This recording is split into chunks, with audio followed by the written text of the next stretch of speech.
জাতীয় ফুটবল দলের ক্যাম্পে যোগ দিলেন হামজা। ইংলিশ প্রিমিয়ার ফুটবল লিগে খেলা ফুটবলার হামজা দেওয়ান চৌধুরী আজ মঙ্গলবার 18 মার্চ রাত 11টায় জাতীয় ফুটবল দলের ক্যাম্পে যোগদান করেছেন।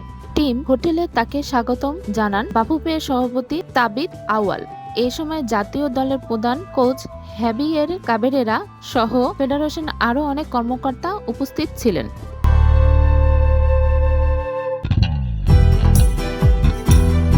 আজ রাত 8:45টায় সিলেট থেকে ফ্লাইটে রাত 9:30টায় ঢাকায় বিমানবন্দরে পৌঁছান। সিলেটের মতো ঢাকার বিমানবন্দরেও হামজাকে পেয়ে অনেকে ঘিরে ধরে। হামজা অনেকের সঙ্গে ছবি তুলেছেন। বিমানবন্দরে একটু বিলম্ব হওয়ায় টিম হোটেলে আসতে খানিকটা দেরি হয়েছে। দেশের ফুটবলের সবচেয়ে বড় তারকা হামজা চৌধুরীর জন্য অপেক্ষা ছিল সবার। প্রথমবার তিনি নিজের শিকড়ে ফিরেছেন।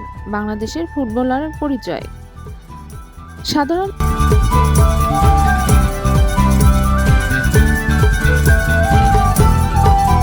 সাধারণ মানুষ থেকে গণমাধ্যম কর্মী প্রত্যেকের আগ্রহের কেন্দ্রে ছিল বাংলাদেশের এই তারকা। বিশ্বের সবচেয়ে জনপ্রিয় শীর্ষ ফুটবল লিগে খেলছেন হামজা দেওয়ান চৌধুরী। বাংলাদেশের ফুটবল প্রেমীদের দীর্ঘদিনের স্বপ্ন বাংলাদেশের জার্সিতে খেলবেন। 25 মার্চ ভারতের বিপক্ষে খেলতে বাংলাদেশে এসেছেন। তাই সিলেট ও হবিগঞ্জ এই দুই জায়গায় হামজাকে দেখতে ফুটবল প্রেমীদের উপচে পড়া ভিড় ছিল।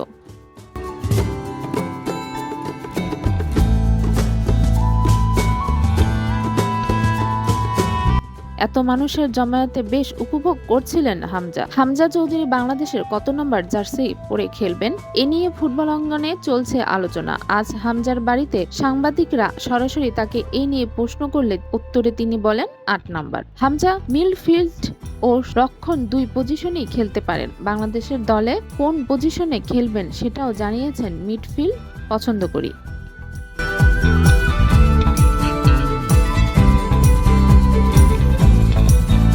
হাজার হাজার মানুষ হামজাকে দেখতে সশরীরে এসেছেন। এর বাইরে সামাজিক মাধ্যমে তাকে অনুসরণ করছেন লাখ লাখ ফুটবল প্রেমী। ভক্তদের এত প্রত্যাশা অনেক সময় ক্রীড়াবিদদের চাপ সৃষ্টি করে, তবে হামজা এতে মোটেও চাপ অনুভব করছেন না। জনগণ আসছে, ভালোবাসা প্রদর্শন করছে, এটা চাপ নয়, ভালো খেলার অনুপ্রেরণা। বাংলাদেশে হামজার অসংখ্য ভক্ত রয়েছে, তাকে সবাই কাছ থেকে দেখতে পারেনি। তাদের সঙ্গে জুনে সাক্ষাৎ করতে চান। তিনি বলেন, আমি আবার জুনে আসব, তখন আবার সাক্ষাৎ হবে।